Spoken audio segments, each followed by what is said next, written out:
Hi, welcome to the 13th floor. I'm Marty Duda. Today we have Spanner, which is Jonathan Crayford and Ross Burge. Now, Jonathan's going to do all the talking.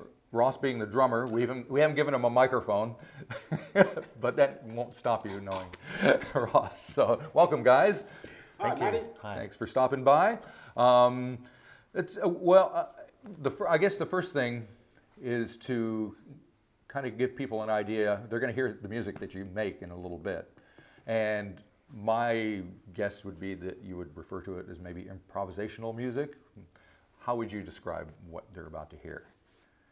To a certain extent that's true, but I tend to think of it as we try to play really simple song forms, so it's not like too weird or eclectic, although sometimes it gets like that, but we try to stick to sort of A motive, then B motive, or verse chorus type arrangements of songs. Right up to what? Or the whole alphabet. But actually, the way I think of this group, which is how it really started, this group started. How long is it since? When did we first start playing together? With Wayne Mason. 30 years ago. Okay. Wait a minute. I'm mid-80s. So that's Mid-80s is 30 longer years. than 30 years ago. Yeah. Like 30, nearly 35 years ago. Crikey. But I've always played with Ross as a bass player, even though predominantly in my career I've been a pianist. Right, people know you as a keyboard player, right? But back then we found ourselves playing together a lot in a lot of groups. Well, the most predominant one was a sort of rockish, popish three-piece. With Wayne Mason, the guy who wrote Nature. Right, Wayne from the Formula, right? Yeah. So it was a fairly aggressive trio, wasn't it? Yeah, it was great. And I really enjoyed that. In fact, I really like playing the bass. It's a nice position to be in a band or in any sort of musical ensemble. But so when I recently returned to New Zealand about a year and a half ago, I thought about a project, and I ran into Dave Dobbin at a gig, and I said, how's Ross? And he said, oh, Ross is good. And that's good to know, huh? And I didn't actually know where the hell Ross was, because I emailed him once and he never replied. Right. So What's email? I had a feeling that might be the case. You still want to tell me. So I got Ross's number off Dave and called Ross, and I said, hey, and I got a gig at Golden Dawn with Matthew Crawley, and I said to Ross, hey, do you want to do a gig? And he said, yeah, sounds great. Well, what have you got in mind? I said, well, I'll play bass and you play drums. And he said, great, what else? And I said, no, that's it. He said, well, what are we going to play? And I said, well, we'll just see what happens. And he said, I've got a knee operation coming up soon. Let me get back to you. And then I was playing with a reggae band from Raglan called Cornerstone Roots, and we were playing in a sort of hippie Australian town called Mullumbimby at the festival there. And I had locked myself out of my motel room in my bath towel, and it was really hot. And the manager of the motel had just bought the motel, and he owned the local pub, and he was down at the pub. The office for the hotel was down at the pub. So I had to walk through the streets of Mullumbimby in my bath towel, and I was naked underneath it. And I waited in the crowded bar for the talk to the manager, and he came out finally after 10 minutes, and he said, where have you, what's going on? And I said, well, I locked myself out of the bathroom. He said, oh, I don't know if I've got a spare key for that room, wait on. And he disappeared for another 10 minutes.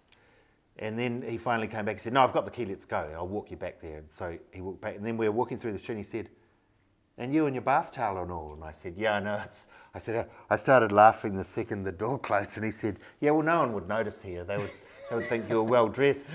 Anyway, so I get back into my room, and the phone has been there, and there's a message on it, and it's a message from Ross. Really? Yeah, and he says, g'day, look, I've been thinking about this gig, and then I realised that every time I thought about it, I didn't like it.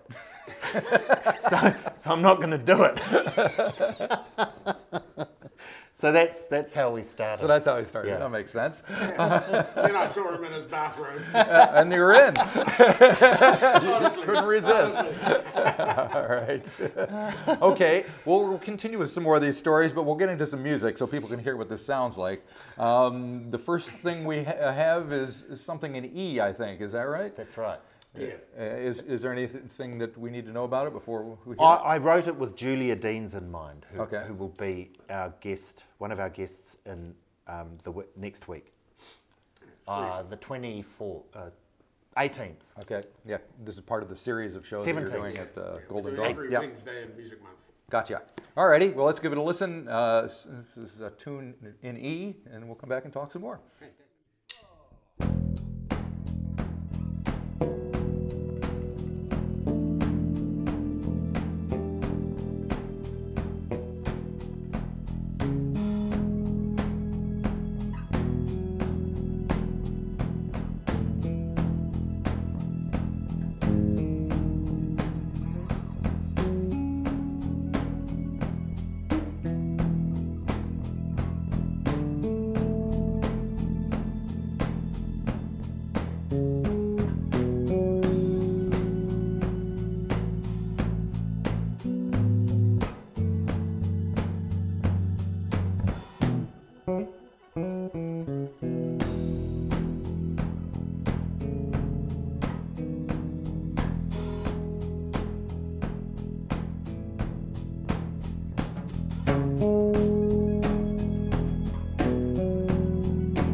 Alrighty, we're back here with Jonathan Crayford and Ross Burge, otherwise known as Spanner.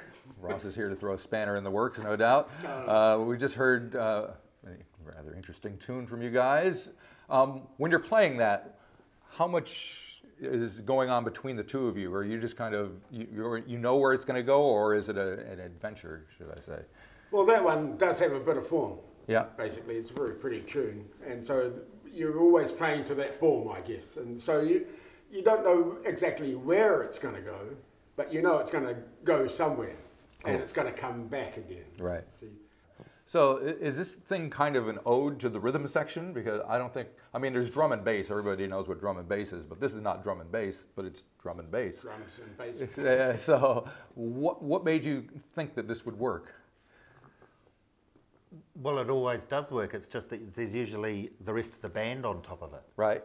So when you take that away, you're left with more primitive elements of what constructs the music. And the less clothes it has on, the more you're looking at actual structure rather than more seductive stuff. And I'm interested in structure the most, I think, actually. I think that's what makes things happen. When you can reduce something to structure and understand it, then you can put whatever you like on top of it, and it will work. Mm-hmm. So having said that, we do have a future, an ear to the future with our sound, which is why we like to present these residencies so far at Golden Dawn every May with different guests, because then we do what we do, but then they don't do that. They Right. do what they do, and we're not a band with them.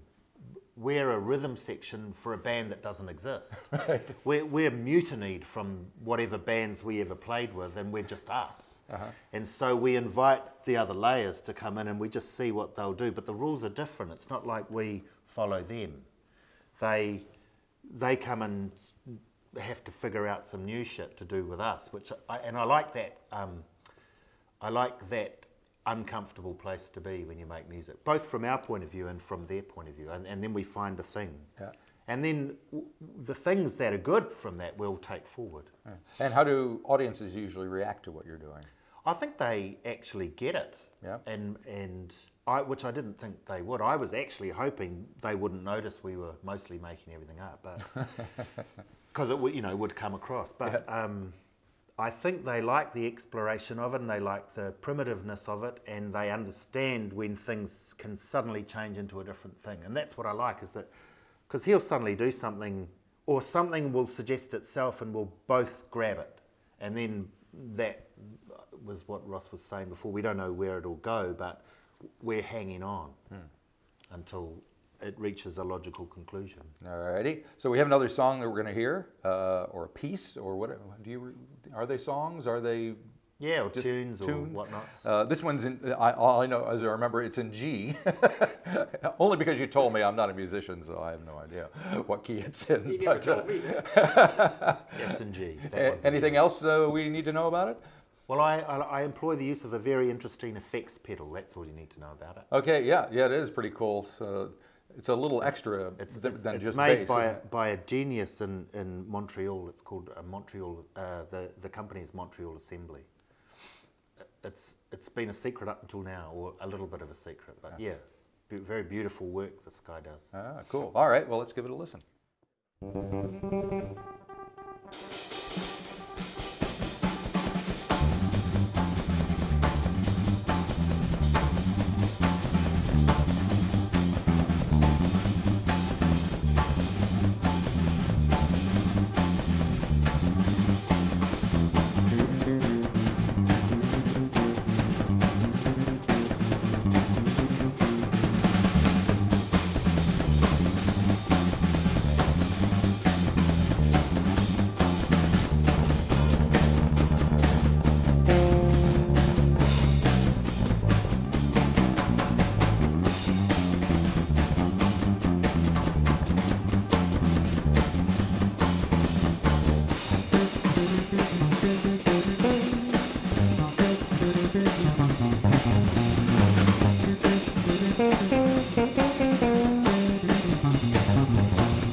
Okay, we're back here with Jonathan Crayford and Ross Burge, Spanner, and there's a few other, you're not just performing under this banner as well, Spanner banner, but Meteor and your own solo stuff as well. So how do the, Meteor is what? Meteor is my electric trio. Right.